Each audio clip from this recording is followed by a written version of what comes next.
السلام علیکم ورحمۃ اللہ تعالی وبرکاتہ۔ آج ہم جانیں گے رسول اللہ صلی اللہ تعالی علیہ وسلم کے نور مبارک کی برکتیں۔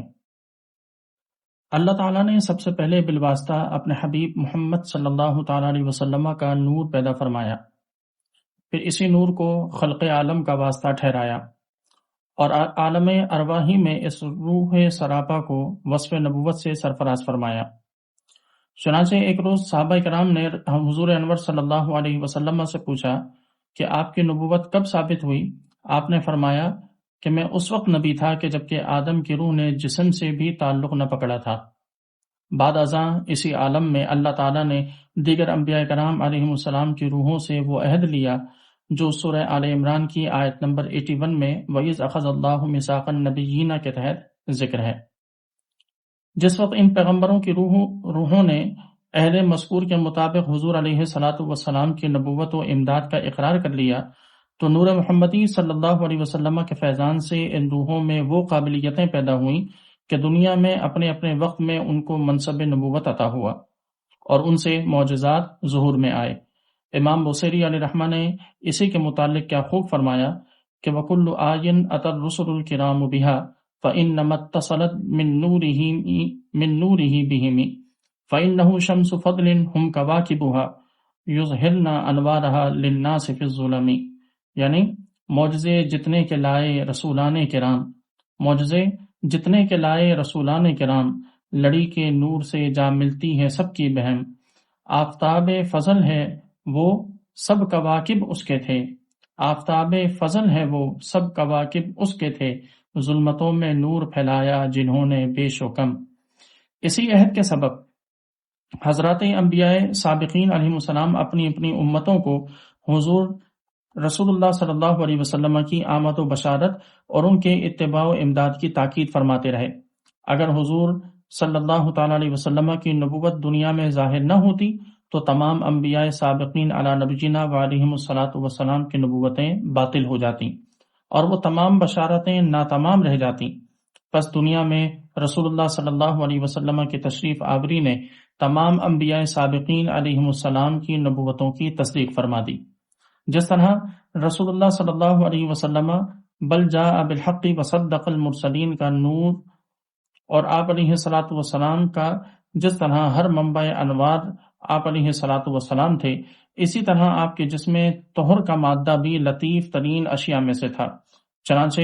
کعب احبار سے منقول ہے کہ جب اللہ تعالیٰ حضرت محمد مصطفیٰ صلی اللہ علیہ وسلم کو جب اللہ تعالیٰ نے پیدا کرنا چاہا تو جبریل علیہ السلام کو حکم ہوا کہ سفید مٹی لاؤ۔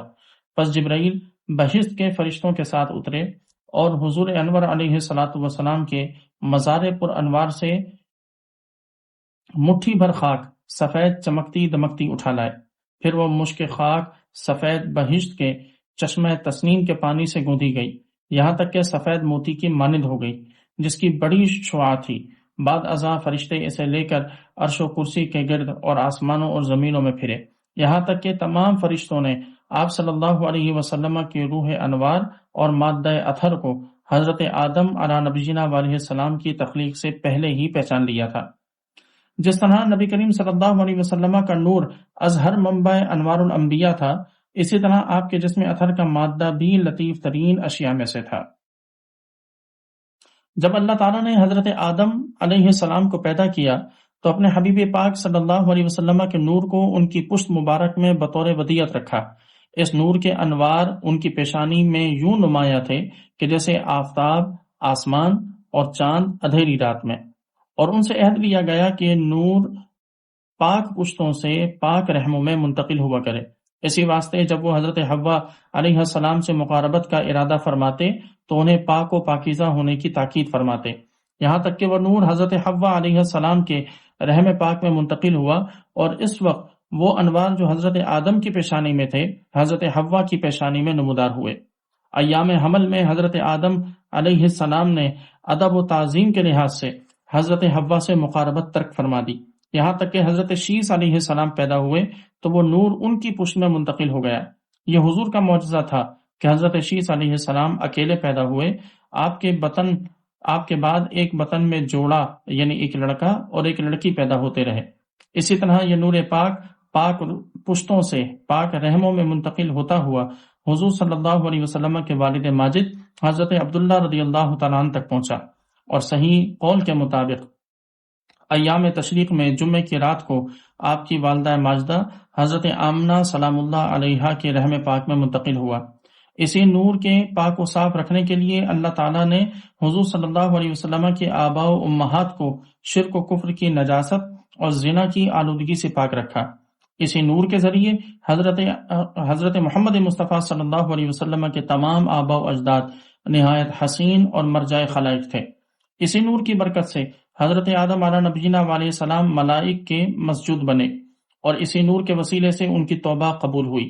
اسی نور کی برکت سے حضرت نوح علیہ السلام پر کشتی طوفان میں غرق ہونے سے بچی۔ اسی نور کی برکت سے حضرت ابراہیم علیہ السلام پر آتش نمرود گلزار ہوئی، اور اسی نور کے طفیل حضرات انبیاء سابقین علی نبینا علیہم الصلاۃ والتسلیمات پر اللہ تعالیٰ کی عنایات ہوئیں۔ جب رسول اللہ صلی اللہ علیہ وسلم غزوہ تبوک سے واپس تشریف لائے تو حضرت عباس رضی اللہ تعالیٰ عنہ نے حضور علیہ الصلاۃ والسلام کی اجازت سے آپ کی مدح میں چند اشعار عرض کیے، جن میں مذکور ہے کہ کشتی کا طوفان سے بچنا اور حضرت ابراہیم پر آتش نمرود کا گلزار ہونا حضور کے نور کی برکت سے تھا۔ حضرت امام الائمہ ابو حنیفہ نعمان بن ثابت تابعی کوفی رضی اللہ تعالیٰ عنہ حضور صلی اللہ علیہ وسلم کی مدح میں یوں فرماتے ہیں کہ انت الذی لولاک ما خلق امرؤ کلا ولا خلق الورا لولاک، یعنی آپ کی وہ مقدس ذات ہے کہ اگر آپ نہ ہوتے تو ہرگز کوئی آدمی پیدا نہ ہوتا اور نہ کوئی مخلوق پیدا ہوتی۔ انت الذی من نورک للبدر سنا والشمس مشرقۃ بنور بہاک،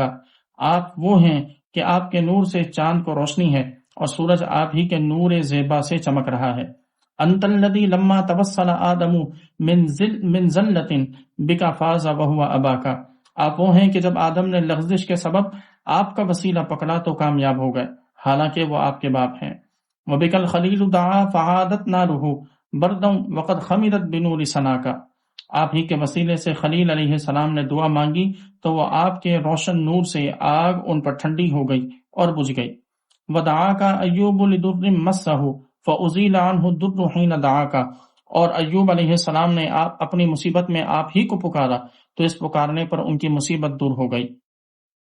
وبک المسیح اتی بشیرا مخبرا بصفات حسنک مادحا لعلاک، اور آپ ہی وہ ہیں کہ مسیح علیہ السلام آپ کی بشارت اور آپ ہی کی صفات حسنہ کی خبر دیتے اور آپ کی مدح کرتے ہوئے آئے۔ وَكَذَلِكَ مُوسَى لَمْ يَزَلْ مُتَوَسِّلًا بِكَ فِي الْقِيَامَةِ مُحْتِمًا بِحِمَاكَ، اور اسی طرح موسیٰ علیہ السلام آپ کا وسیلہ پکڑنے والے اور قیامت میں آپ کے سبزہ زار میں پناہ لینے والے ہیں۔ وَالْأَنْبِيَاءُ وَكُلُّ خَلْقٍ فِي الْوَرَى وَالرُّسُلُ وَالْأَمْلَاكُ تَحْتَ لِوَاكَ، اور انبیاء علیہم السلام اور مخلوقات میں سے ہر مخلوق اور پیغمبر اور فرشتے آپ کے جھنڈے تلے ہوں گے۔